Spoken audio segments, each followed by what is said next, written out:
The world woke up to a surprising bit of news this past Monday when it was announced that Justin Lin was stepping down as director for Fast and Furious 10. At first, there was no reason accompanying that announcement, and so that day I went on social media and postulated the theory that there were likely creative differences at the top. After all, it's been known to happen in many other franchises. In fact, it happens fairly often with movies. But on Tuesday, more details finally emerged. It was reported that Justin was indeed stepping down because of creative differences. Not a surprise to me. That story is coming up right after the break.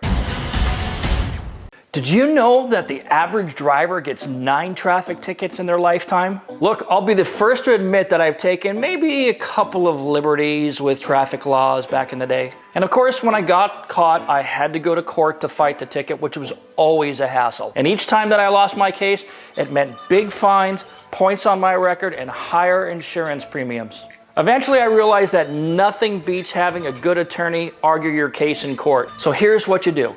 You download the Off the Record app to your phone and register for an account. And if you get a ticket, simply upload a photo of your ticket into the app and you will be quickly matched with a lawyer in your jurisdiction. Your lawyer will start working your case right away, and in most cases, you'll never have to set foot in a courtroom.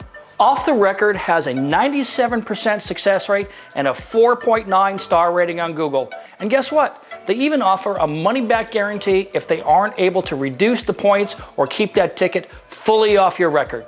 Best of all, I've arranged a 10% discount for all of my YouTube viewers, so download the app and register using the referral code FASTLIFE to receive 10% off your first case.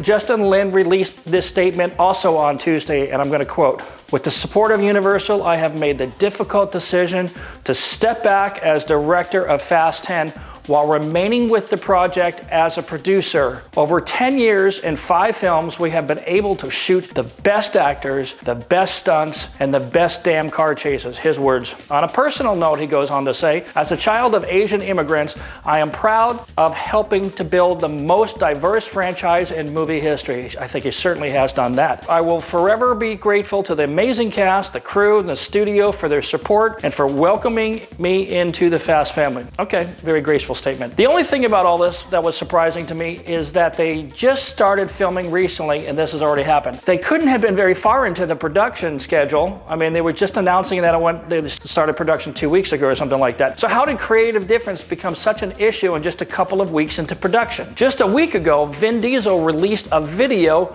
on his Instagram showing him and Justin Lin excited about the productions. Vin Diesel was standing there and so was Justin Lin. A few people DM'd me privately and said that Justin Lin seemed to be forcing that message, meaning that he was trying to show support, but he wasn't really saying what he was really feeling. I can't even begin to comment on that, just because I just don't know either of them personally. I've met Vin Diesel once or twice and that was it, and so how can I comment on it? Others have suggested that Lin's departure was likely due to friction with Vin Diesel, and others proclaim that this split is further evidence that Dwayne Johnson's very public assertions about Vin Diesel were valid. A bit of a stretch if you ask me. If you remember, Dwayne Johnson made a post way back when it basically stated, and I quote, "My female co-stars are always amazing and I love them. My male co-stars, however, are a different story. Some conduct themselves as stand-up men and true professionals, while others don't. The ones that are too chicken to do anything about it, anyway, they're all a bunch of candy."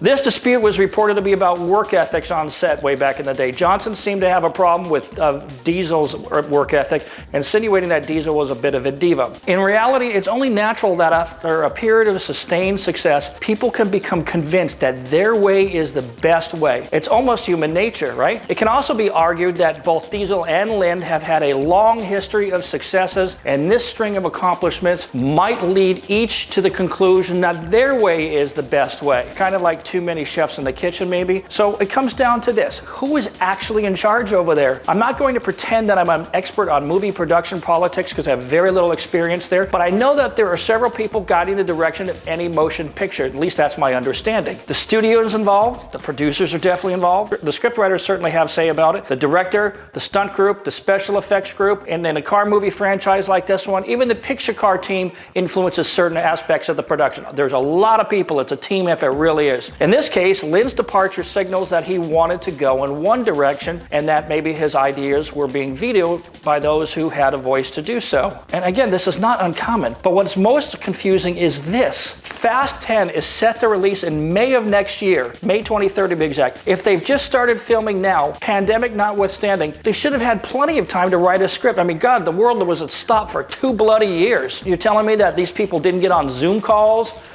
exchange notes by email, something like that to just start hashing out ideas? And so they're going into a movie with not a locked script? I mean, not totally unusual, but weird. But it is clear that the team was finding it hard to come up with a storyline that they all could agree upon. But no one can blame them for this. There are so many ways to go after all with the story. How do they finish this series? Do they kill off Brian O'Connor, maybe in a heroic death? Do they kill off Roman Pierce, who seemed to set up his own death in the last movie with all that talk about, oh, we never get hurt, how are we not dead?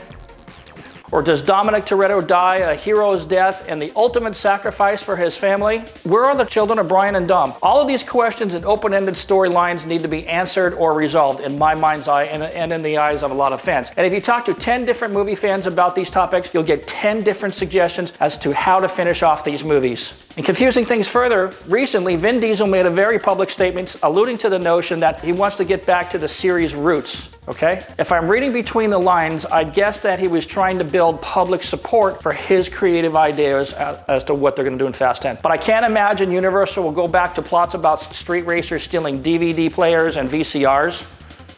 Maybe Bitcoin or something like that. So Dan Mizeau is listed as screenwriter, and he has an impressive list of projects he's done and more pending, including a movie called Yukikaze with Tom Cruise. Lin has directed 5 of the movies and has been the only director to direct more than one Fast and Furious movie, which says a lot in this franchise. Granted, under Lin's direction, these movies moved away from the street racing aspects and onto stories about stealing spyware, or taking out global villains, recovering weapons of mass destruction, and so on. But Lin also said in an interview years ago that he was already feeling franchise fatigue when he was talking about stepping away. Yet he carried on and catapulted the series to bigger and bigger box office sales, but die-hard car fans over the last 15 years have been saying that these movies are no longer car movies. They are action movies with cars. I think we all know that. Despite the criticism though, each movie made more money than the last installment, so they're doing something right. You can't argue that. So Universal would probably argue that they've been going down the right path because these movies are making tons of money. Regardless, Lin's departure leaves Fast 10 without a director. Personally, I'd like to see Rob Cohen come back, even if he's just a co-director. I've said this before. I think it would be a great way to infuse some of the original energy and the vibe that we saw in the first movie and tie up the series at the end. Either way, the script has been in flux for some time. I think that's pretty obvious. And recently, it was publicly revealed that when the first script, Fast 10, came in initially, Mia Toretto was not even written into that script. So things have been changing for a while. If you put all this information together, it's clear that they are just having difficulty nailing down the story, or at least one that everybody can come to agreement on. And there's no shame in this though. They've been trying to one-up themselves with each installment, and the last movie, of course, took them into space. Where do you go after that? Where do you go from there? What do you do? We shall see. So who do you think should direct Fast 10? Let me know in the comments below. Thanks for watching. See you next time.